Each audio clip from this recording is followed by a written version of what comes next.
हर हर महादेव दोस्तों आज की इस वीडियो में आप सुनेंगे संतोषी माता की व्रत कथा। एक बुढ़िया माई थी और उनके 7 बेटे थे। 6 कमाने वाले थे और एक बेटा निकम्मा था। बुढ़िया माई 6 पुत्रों की रसोई बनाती, भोजन कराती और पीछे से जो कुछ बचता वो 7वें पुत्र को दे देती। परंतु वो बड़ा भोला भाला था, मन में कुछ विचार नहीं करता था। एक दिन वो अपनी बहू से बोला, देखो मेरी माता का मुझ पर कितना प्रेम है। वो बोली, क्यों नहीं, सबका जूठा जो बचा हुआ तुमको खिलाती हैं। वो बोला, ऐसा भी हो सकता है क्या? मैं जब तक आंखों से ना देखूं मान नहीं सकता। बहू ने हंसकर कहा, देख लोगे तब तो मानोगे। कुछ दिन बाद बड़ा त्योहार आया। घर में 7 प्रकार के भोजन और चूरमा के लड्डू बने। वो जांचने को सर के दर्द का बहाना कर पतला कपड़ा सिर पर ओढ़कर रसोई घर में सो गया और कपड़े में से सब देखता रहा। 6 भाई भोजन करने आए। उसने देखा माँ ने उनके लिए सुंदर सुंदर आसन बिछाए, 7 प्रकार की रसोई परोसी। वो आग्रह करके जिमाती रही, वो देखता रहा।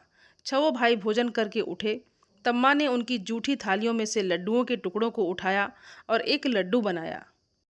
जूठन साफ करके बुढ़िया माई ने पुकारा, उठ बेटा, 6 भाई भोजन कर गए, अब तू ही बेटा बाकी है, उठ और तू कब खाएगा? वो कहने लगा, माँ मुझे भोजन नहीं करना है, मैं परदेश जा रहा हूँ। माता ने कहा, कल जाता हो तो आज ही जा। वो बोला, हाँ हाँ आज ही जा रहा हूँ। ये कहकर वो घर से निकल गया। चलते समय उसे बहू की याद आई। वो गौशाला में कंडे थाप रही थी। वो उसे जाकर वहाँ पर बोला कि मेरे पास तो कुछ नहीं है, ये अंगूठी है, सुन लो और अपनी कुछ निशानी मुझे दे दो। वो बोली कि मेरे पास क्या है, ये गोबर भरा हाथ है। ये कहकर उसकी पीठ में गोबर के हाथ की थाप मार दी और वो चल दिया। चलते चलते दूर देश में पहुंचा। वहाँ पर एक साहूकार की दुकान थी। वहाँ जाकर बोला, भाई मुझे नौकरी पर रख लो। साहूकार को नौकर की ज़रूरत थी। साहूकार उससे बोला, तू नौकरी पर रह जा। लड़के ने पूछा, तनख्वाह क्या रहेगी? साहूकार ने कहा, काम देखकर दाम मिलेंगे। साहूकार की नौकरी मिल गई। वो सवेरे 6 बजे से रात्रि 12 बजे तक नौकरी करने लगा। कुछ दिनों में दुकान का लेन देन, हिसाब किताब, ग्राहकों को माल बेचना, सारा काम करने लगा। साहूकार के 7-8 नौकर थे। वे सब चक्कर खाने लगे कि ये नया नौकर बहुत होशियार बन गया है। सेठ ने भी काम देखा और 3 महीने के अंदर ही उसे मुनाफे का साझेदार बना लिया। 12 वर्ष में वो नामी सेठ बन गया और मालिक सारा कारोबार उस पर छोड़कर बाहर चला गया। अब बहू पर क्या बीती वो सुनो। सास ससुर उसे दुख देने लगे। सारी गृहस्थी का काम करा के उसे लकड़ी लेने जंगल में भेजते। इस बीच घर की रोटियों के आटे से जो भी भूसी निकलती उसकी रोटी बनाकर रख दी जाती और फूटे नारियल की नरेली में पानी। इस तरह दिन बीतते रहे। एक दिन वो लकड़ी लेने जा रही थी कि रास्ते में बहुत सी स्त्रियां संतोषी माता का व्रत करती दिखाई दी। वहाँ ये खड़ी होकर कहने लगी, बहनों ये तुम किस देवता का व्रत करती हो और इसके करने से क्या फल होता है? इस व्रत के करने की क्या विधि है? यदि तुम अपने इस व्रत का विधान मुझे समझा कर कहोगी तो मैं तुम्हारा बड़ा एहसान मानूंगी। तब उनमें से एक स्त्री बोली, सुनो, ये संतोषी माता का व्रत है। इसके करने से निर्धनता, दरिद्रता का नाश होता है, लक्ष्मी आती हैं, मन की चिंताएं दूर होती हैं, घर में सुख होने से मन को प्रसन्नता और शांति मिलती है, निपुत्री को पुत्र मिलता है, प्रीतम बाहर गया हो तो शीघ्र आता है, कुंवारी कन्या को मनपसंद वर मिलता है, राजद्वार में बहुत दिनों से मुकदमा चलता हो तो वो भी खत्म होता है, कलह क्लेश की निवृत्ति हो, सुख शांति हो, घर में धन जमा हो, पैसा जायदाद का लाभ हो और मन में जो कुछ कामना हो वो सब संतोषी माता की कृपा से पूरी होती है। स्त्री कहने लगी, 1.25 आने का गुड़ चना लेना, इच्छा हो तो 5.25 आने का लेना या 1 रुपया सहूलियत के अनुसार भी लेना, बिना परेशानी श्रद्धा और प्रेम से जितना भी बन सके सवाया लेना, 5.25 पैसे से 5.25 आने तक, इससे भी ज़्यादा शक्ति और भक्ति के अनुसार ले लेना। हर शुक्रवार को निराहार रहकर कथा कहना और सुनना, इसके बीच क्रम टूटे नहीं, लगातार नियम पालन करते रहना। सुनने वाला कोई ना मिले तो घी का दीपक जलाकर उसके आगे जल के पात्र को रखकर कथा कहना, परंतु नियम ना टूटे। जब तक कार्य सिद्ध ना हो नियम पालन करना और कार्य सिद्ध हो जाने पर व्रत का उद्यापन करना। 3 मास में माता फल पूरा करती हैं। यदि किसी के ग्रह खोटे हो तो भी माता 1 वर्ष में अवश्य कार्य सिद्ध करती हैं। कार्य सिद्ध होने पर ही उद्यापन करना चाहिए, बीच में नहीं करना चाहिए। उद्यापन में 2.5 सेर आटे का खाजा तथा इसी अनुसार से खीर तथा चने का साग बनाना, 8 लड़कों को भोजन कराना, जहाँ तक मिले देवर जेठ भाई बंधु कुटुंब के लड़के लेना, ना मिले तो रिश्तेदारों और पड़ोसियों के लड़के बुलाना, उन्हें भोजन कराकर यथाशक्ति दक्षिणा देना और माता का नियम पूरा करना। उस दिन घर में कोई खटाई नहीं बनाना। ये सब सुनकर बुढ़िया की बहू वहाँ से चल दी। रास्ते में लकड़ी के बोझ को बेच दिया और उन पैसों से गुड़ चना लेकर माता के व्रत की तैयारी करने लगी और आगे चली। और सामने मंदिर है, ये सुनकर माता के मंदिर में जाकर माता के चरणों में लौटने लगी। इसके बाद वो माँ से विनती करने लगी कि हे माँ, मैं निपट मूर्ख हूँ, व्रत के नियम कुछ नहीं जानती हूँ, मैं बहुत दुखी हूँ। हे माता, हे जगत जननी, मेरा दुख दूर करो, मैं आपकी शरण में आई हूँ। माता को दया आई। एक शुक्रवार बीता कि दूसरे शुक्रवार को ही इसके पति का पत्र आया और तीसरे को उसका भेजा हुआ पैसा भी आ पहुँचा। ये देखकर जेठानी मुँह सिकोड़ने लगी। इतने दिनों में इतना पैसा आया, इसमें कौन सी बहुत बड़ी बात है। लड़के ताने देने लगे कि काकी के पास अब पत्र आने लगे, रुपया आने लगे, अब तो काकी की खातिरदारी बढ़ जाएगी, अब तो काकी बुलाने से भी नहीं बोलेंगी। बेचारी सरलता से ये कहती है कि भैया पत्र आएगा, रुपए आएंगे तो हम सबके लिए अच्छा है। ऐसा कहकर आंखों में आंसू भरकर संतोषी माता के मंदिर में आकर मातेश्वरी के चरणों में गिरकर रोने लगी और कहने लगी, माँ, मैंने तुमसे पैसा नहीं मांगा, मुझे पैसे से क्या काम है, मुझे तो अपने सुहाग से काम है, मैं तो अपने स्वामी के दर्शन और सेवा मांगती हूँ। तब माता ने प्रसन्न होकर कहा, जा बेटी, तेरा स्वामी अवश्य आएगा। ये सुनकर खुशी से वो बावली होकर घर जाकर काम करने लगी। अब संतोषी माँ विचार करने लगी कि इस भोली पुत्री से मैंने कह तो दिया है कि तेरा पति आएगा, पर आएगा कहाँ से? वो तो इसे स्वप्न में भी याद नहीं करता है। इसे याद दिलाने तो मुझे ही जाना पड़ेगा। इस तरह माता उस बुढ़िया के बेटे के पास जाकर स्वप्न में प्रकट होकर कहने लगी, साहूकार के बेटे, सोता है या जागता है? तो वो कहता है कि माता, सोता भी नहीं हूँ और जागता भी नहीं हूँ, बीच में हूँ, कहो क्या आज्ञा है। माँ कहने लगी, तेरा घर बार है या नहीं? वो बोला, मेरे पास सब कुछ है माता, माँ बाप भाई बहन बहू, क्या कमी है?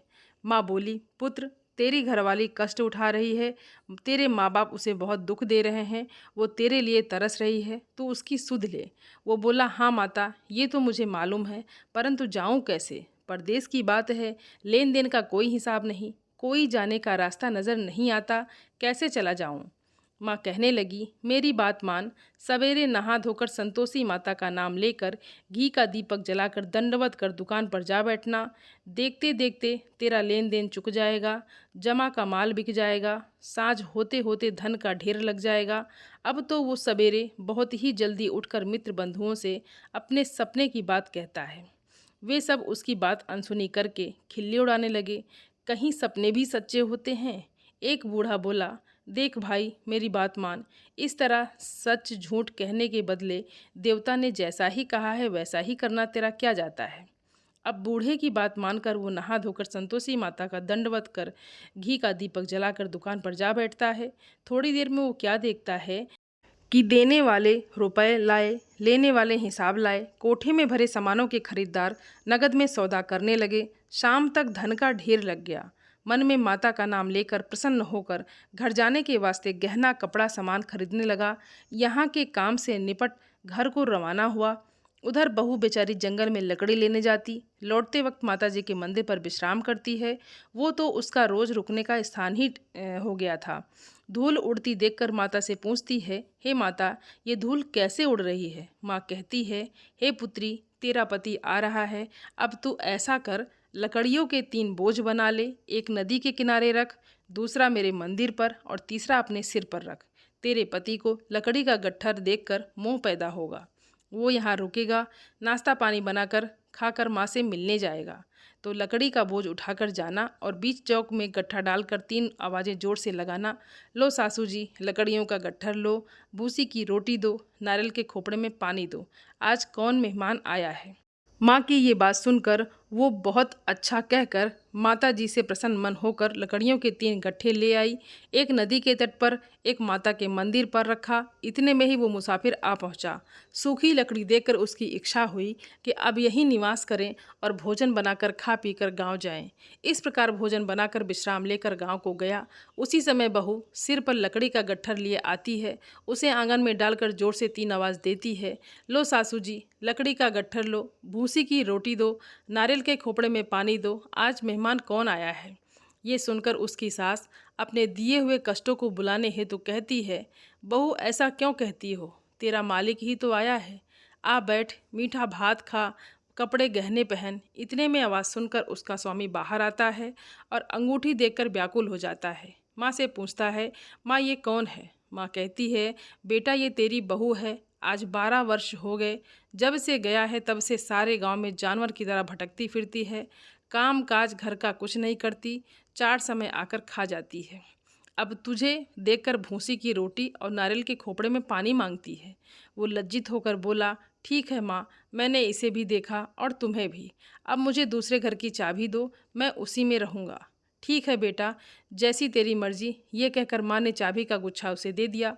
उसने लेकर दूसरे कमरे को खोलकर सारा सामान जमाया और एक दिन में ही वहाँ राजा के महल जैसा ठाट बाट बन गया।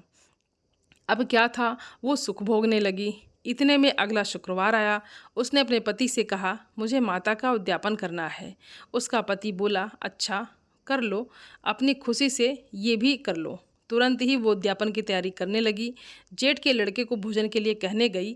उसने मंजूर किया, परंतु पीछे जेठानी अपने बच्चों को सिखाती है, देखो भोजन के समय सब लोग खटाई मांगना, जिससे इसका उद्यापन पूरा ना हो। लड़के खाना खाने आए, खीर पेट भरकर खाई, परंतु बात याद आते ही कहने लगे, हमें कुछ खटाई खाने के दो, खीर खाना हमें नहीं भाता, ये देखकर अरुचि होती है। बहू कहने लगी, खटाई किसी को नहीं दी जाएगी, ये तो संतोषी माता का प्रसाद है। लड़के उठकर खड़े हुए और बोले, पैसे लाओ। भोली बहू कुछ जानती नहीं थी, सो उन्हें पैसे दे दिए। लड़के उसी समय उठकर इमली लेकर खाने लगे। ये देखकर बहू पर माता ने कोप किया। राजा के दूत उसके पति को पकड़कर ले गए और जेठ जेठानी मनमाने खोटे वचन कहने लगे।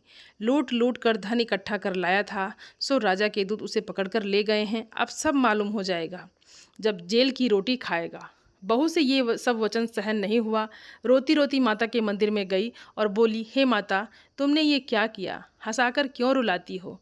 बोली, पुत्री, तूने उद्यापन करके मेरा व्रत भंग किया है, इतनी जल्दी सब बातें भुला दी। वो कहने लगी, माता भूली तो नहीं और ना ही कुछ अपराध किया है, मुझे तो लड़कों ने भूल में डाल दिया, मैंने भूल से उन्हें पैसे दे दिए, मुझे क्षमा करो माँ। माँ बोली, ऐसे भी कहीं भूल होती है। वो बोली, माँ मुझे माफ़ कर दो, मैं फिर तुम्हारा उद्यापन करूँगी। माँ बोली, अब भूल मत करना। वो बोली, अब भूल नहीं होगी। माता अब बताओ वो कैसे आएंगे। तो माँ बोली, जा पुत्री, तेरा मालिक तुझे रास्ते में ही आता मिलेगा। वो निकली। रास्ते में पति आता मिला तो उसने पूछा, तुम कहाँ गए थे। वो कहने लगा, इतना धन जो कमाया है उसका टैक्स राजा ने मांगा था, वो भरने गया था। वो प्रसन्न होकर बोली, अच्छा हुआ, अब घर चलो। कुछ दिन बाद फिर शुक्रवार आया तो वो बोली, मुझे माता का उद्यापन करना है। पति ने कहा, कर लो। वो फिर जेठ के लड़कों से भोजन को कहने लगी तो जेठानी ने 1-2 बातें सुनाई और लड़के सिखा दिए कि तुम पहले ही खटाई मांग लेना। लड़के कहने लगे कि हमें खीर खाना नहीं भाता, कुछ खटाई खाने को दो। तो बहू बोली, खटाई खाने को नहीं मिलेगी, खाना हो तो खाओ। ये कहकर ब्राह्मणों के लड़के लाकर भोजन कराने लगी। यथाशक्ति दक्षिणा की जगह एक एक फल उन्हें दिया। इससे संतोषी माता प्रसन्न हुई। माता की कृपा होते ही 9वें मास उसको चंद्रमा के समान सुंदर पुत्र प्राप्त हुआ और वो पुत्र को लेकर प्रतिदिन माता जी के मंदिर को जाने लगी। माँ ने सोचा कि ये रोज आती है, आज क्यों ना मैं ही इसके घर चलूं, इसका आसरा देखूं तो सही। ये विचार कर माता ने भयानक रूप बनाया। गुड़ और चने से सनामुख, ऊपर से सूंड के समान होंठ, उस पर मक्खियाँ भिनभिना रही थी। दहलीज में पैर रखते ही उसकी सास चिल्लाई, देखो कोई चुड़ैल डाकनी चली आ रही है, लड़कों इसे भगाओ नहीं तो किसी को खा जाएगी। लड़के डरने लगे, चिल्लाकर खिड़की बंद करने लगे। बहू रोशनदान में से सब देख रही थी। प्रसन्नता से पगली होकर चिल्लाने लगी कि आज मेरी माता मेरे घर आई हैं। ये कहकर बच्चे को दूध पिलाने से हट जाती है। इतने में सास का क्रोध फट पड़ा। वो बोली कि इसे देखकर कैसी उतावली हुई जो बच्चे को पटक दिया। इतने में माँ के प्रताप से जहाँ देखो वहाँ लड़के ही लड़के नजर आने लगे। बहू बोली, माँ, मैं जिनका व्रत करती हूँ ये वही संतोषी माता हैं। इतना कहकर झट से सारे घर के किवाड़ खोल दिए और सबने माता के चरण पकड़ लिए और विनती कर कहने लगे, हे माता, हम मूर्ख हैं, अज्ञानी हैं, तुम्हारे व्रत की विधि हम नहीं जानते हैं। तुम्हारा व्रत भंग करके हमने बहुत बड़ा अपराध किया है। हे माता, बहू को जैसा फल दिया वैसा सबको देना। जो भी ये कथा पढ़ेगा या सुनेगा उसके सभी मनोरथ पूर्ण होंगे। प्रेम से बोले संतोषी माता की जय। दोस्तों, उम्मीद करती हूँ ये वीडियो आप सभी लोगों को बहुत अच्छी लगी होगी और आप सभी सनातनी भाई बहनों से मेरा विनम्र निवेदन है, मेरे चैनल को सब्सक्राइब ज़रूर कर लें और वीडियो को लाइक और अपने फैमिली फ्रेंड के साथ शेयर ज़रूर करें। आप सभी को हर हर महादेव। धन्यवाद दोस्तों।